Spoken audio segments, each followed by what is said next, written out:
Hi, Laura Bell. Hi, Carly. How you doing? Doing well. How are you? I'm good. Thank you for being here with me today to picnic at the Cottage. I love picnicking. But here we are in the gorgeous Hayes Theater where the Cottage is playing on Broadway. Yes. I mean, look at this set. It's just immaculate. It's beautiful. And you can't see it, but the color palette is baby blue and bronze. And it's charming color palette. Charming, charming.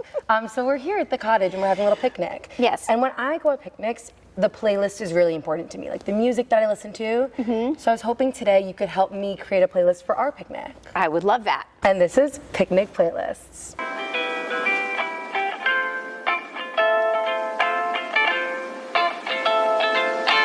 What is a song that made you fall in love with theater? Okay, well, the first song I was obsessed with was I made my mom play McCavity over and over and over again after I saw Cats.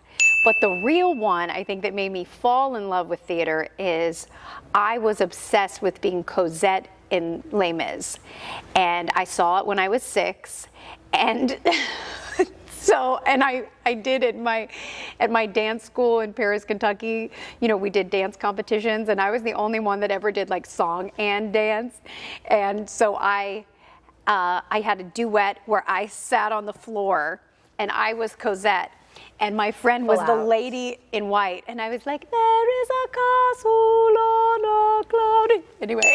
Oh my God. And we won. And you won, obviously. Oh my God. And also, when you were a child, you were in Ruthless. Yes. Off Broadway. Yes. What was that experience like? Because you had also really famous understudies. I did. They weren't famous at the time, but they became famous. Yes, Britney Spears was my first understudy, and Natalie Portman was my second understudy.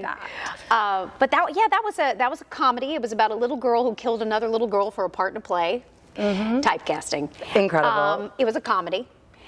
It was a very campy comedy. It was a very silly comedy, very much like the silliness of The Cottage. There was a character named Sylvia in it. How wasn't full me. circle for I you. know, and I believe that show spoon-fed me comedic timing.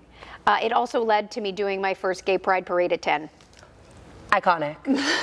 Iconic and makes so much sense. Doesn't it? Okay, well, so you introduced The Cottage to us. So what is a song that when you're getting ready in your dressing room that you like to play backstage? Well, that is interesting because the only song I have ever played while I was getting ready backstage for this show was last week, and it was Watermelon Sugar. Okay, but iconic. And you know what? This show takes place in the UK, and Harry Styles. There we go. Is a UK star. There we go.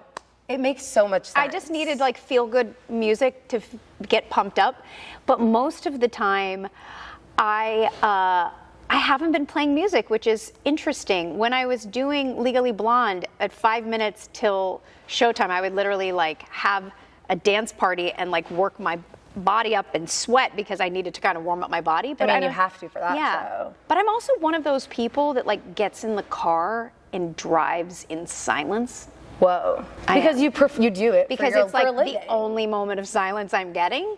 So I will drive. I'll get in the car and literally drive for like 40 minutes with nothing and then go, now I'm ready for a podcast or a song. And what has been your favorite part about doing The Cottage? I think this cast. I really love this cast. I love the playful quality that we all have on stage together and the sort of ESP we have.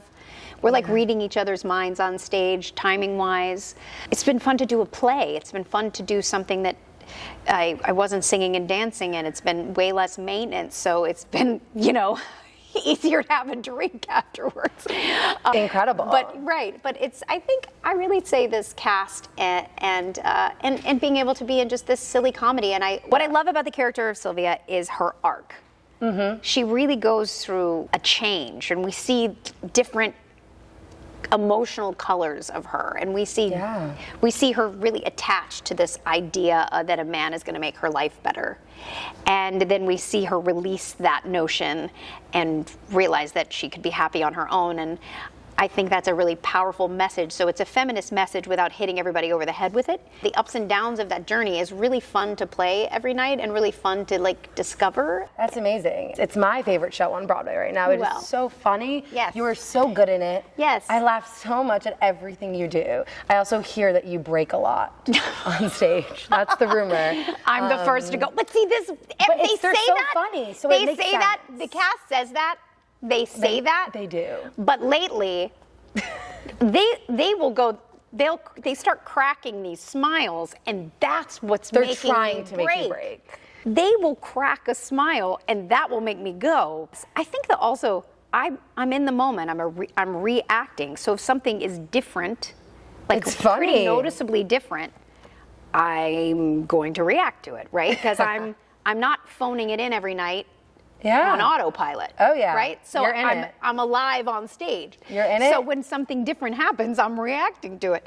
But Fair. But yes, I like to have a good time. There's no greater pleasure truly than having an opportunity to make people laugh. Mm-hmm. It allows people to release. It allows them to forget what might be troubling them. It's a shared experience of many people laughing. So there's like this feeling that everybody is acknowledging the truth together. Oh, yeah. And it's a heart opener. So we're all having this like joyous experience together. So to be able to bring people that kind of joy, It's really special. it's a like an honor, and I love it. And I also think doing live theater, so in those nights, I can't keep it together because I said the wrong line. It's or so fun to watch. Whatever. It's fun to watch people That's break. what makes it's it, great. it's not a canned, edited television show. You know you were in the theater. Okay, I have one more question before we change the vibes a little bit. My last question is, what is the hardest song you've ever sung on Broadway? So much better.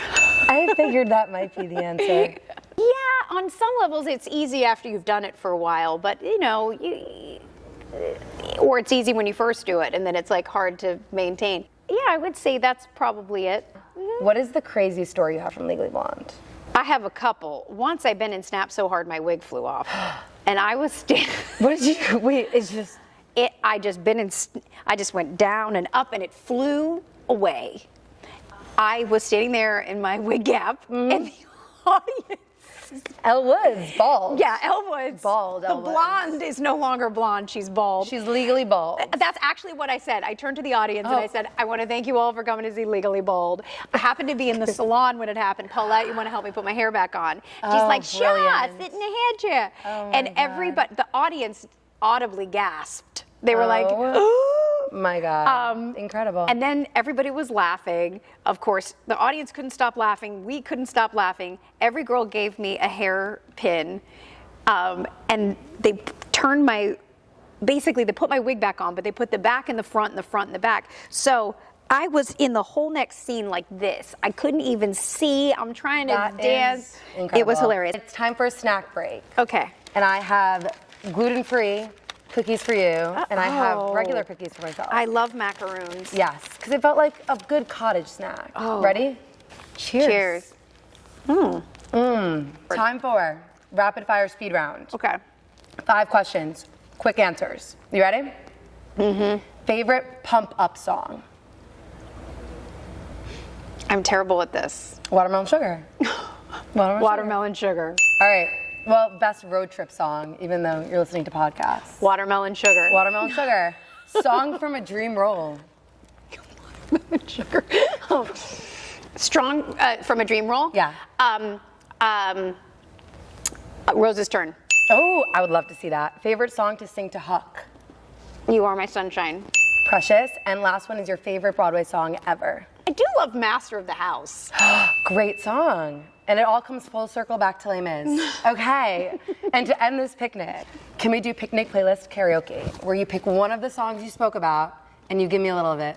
There is a castle on a cloud. Gorgeous. I like to go there in my sleep.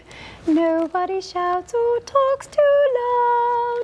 Not in my castle on a cloud. Not in your castle on a cloud. Laura Bell, thank you for picnicking with me today. This was so fun. Carly. I had such a good time. Everyone, go see Laura Bell in The Cottage on Broadway before it closes. It's so funny. You're going to have the best time. You're going to laugh so much. And we'll see you soon. Bye. Bye.